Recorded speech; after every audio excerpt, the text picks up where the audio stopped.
Assalamualaikum warahmatullahi wabarakatuh. Please let me introduce myself. My name is Agrio Mulyadanang, and this is my team. My team is made from 5 people, and the first one is Septya Adiva Putri. The second is Muhammad Rahul Aminullah. The third is Dinda Puspitaningrum. The fourth is Muhammad Rizaldi Nurratullah, and the fifth is me, myself. Here, we are going to presentate about G30S movement. So the first presentation will be read by my friend Dinda Puspitaningrum. Please, Dinda Puspitaningrum, the time is yours.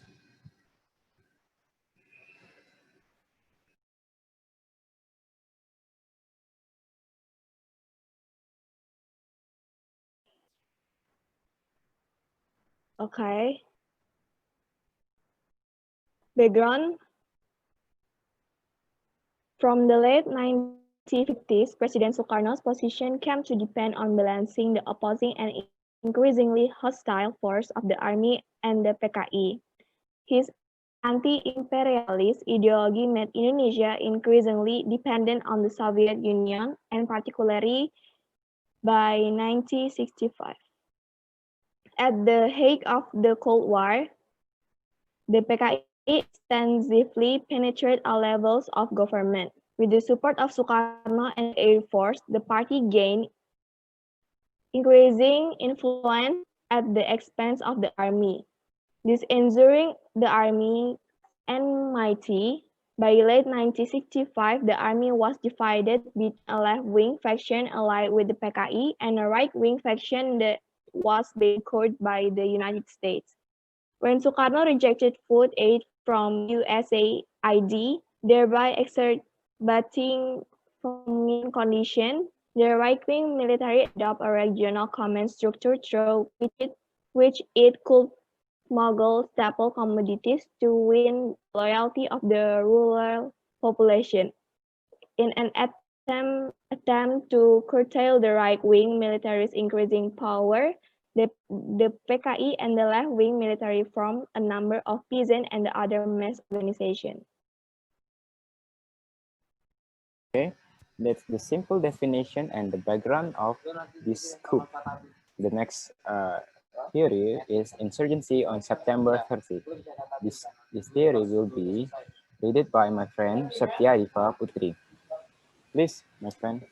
Okay, insurgency on September 30. At around 3:15 a.m. on 1 October, 7 detachments of troops in trucks and buses dispatched by Lieutenant Colonel Untung Syamsuri, commander of Cakabirawa, the President Guard, comprising troops from the Cakabirawa Regiment or Presidential Guard, the Diponegoro Central Java and Brawijaya East Java divisions, left the movement's base at Halim Perdana Kusuma Air Force Base, just south of Jakarta, to kidnap 7 generals, all members of the Army General Staff, 3 of the intended victims, Minister or Commander of the Army Lieutenant General Ahmad Yani, Mayor General M.T. Haryono, and Brigadier General D.I.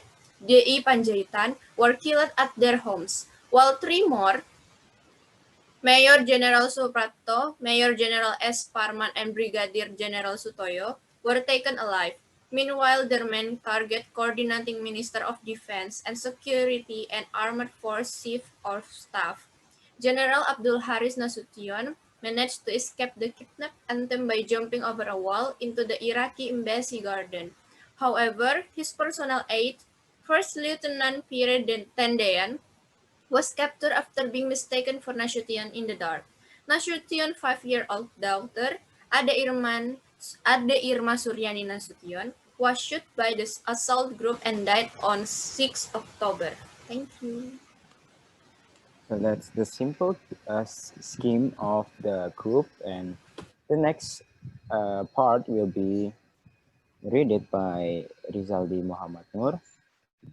So please, for Rizaldi Muhammad Nur, the time is yours. Insurgency in Central Java. Following the 7 a.m. radio broadcast on RRI, troops from the Diponegoro Division in Central Java took control of 5th Battalion, another unit in the name of 13th September Movement. The PKI Mayor of Solo issued a statement in support of the movement. Rebel troops in Yogyakarta, led by Mayor Muljono, kidnapped and later killed Colonel Katmoso and his chief of staff, Lieutenant Colonel Sugiono. However, once news of the movement failure in Jakarta became known, most of its followers in Central Java gave themselves up. On 5 October, both Katmoso and Sugiono, the commander and executive officer of the 72 military area at the time of their murders, were also posthumously named heroes of the revolution. So that's the part for the insurgency in Central Java. So the next part of the presentation is the end of the insurgency. This part will be read by my friend, Mr. Rahul. Please, Mr. Rahul, time is yours. Okay, thank you.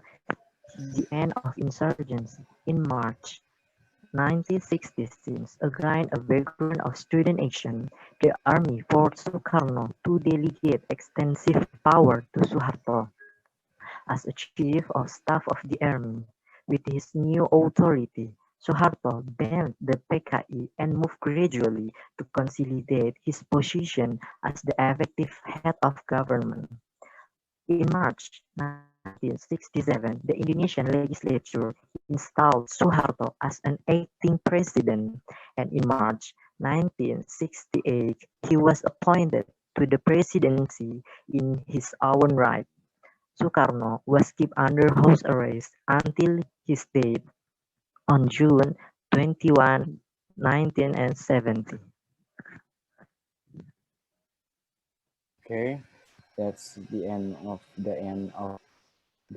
insurgency. So I will be read this aftermath of this coup and okay. Suharto and aftermath. Suharto and his associate immediately blamed the PKI as mastermind of the 30 September movement. He then sent a RPK-AD paratroopers under Colonel Sarwo AD to Central Java. When they arrived in Samarang, local burned the PKI headquarters to the ground. The army swept through the countryside and were aided by local in killing suspected communists. Figure given for the number of people killed across Indonesia vary from 78,000 to 1 million. Several hundred or 1,000 Indonesian leftists traveling aboard were unable to return to their homeland. Homeland. Jawoto, the ambassador to China, refused to be recalled and spent the rest of his life outside of Indonesia. Some of these exiles were writers by trade, continued writing. This Indonesian exile literature was full of hatred for the new government and written simply for general consumption, but necessarily published internationally. So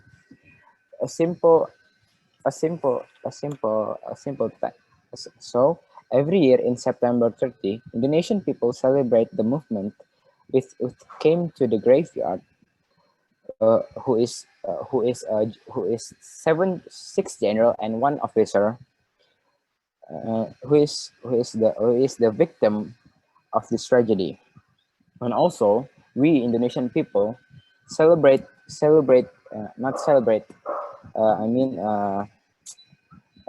remembering this day as the sad part of our country and the very very bad history for our country. So so there's a lot of TV channel in this day. We're going to publish a movie for this 30 September movement. So it is known that 30 September movement is known as the coup of PKI. And that's it. That is our presentation for our team. And thank you for your attention. And we say goodbye. Thank you.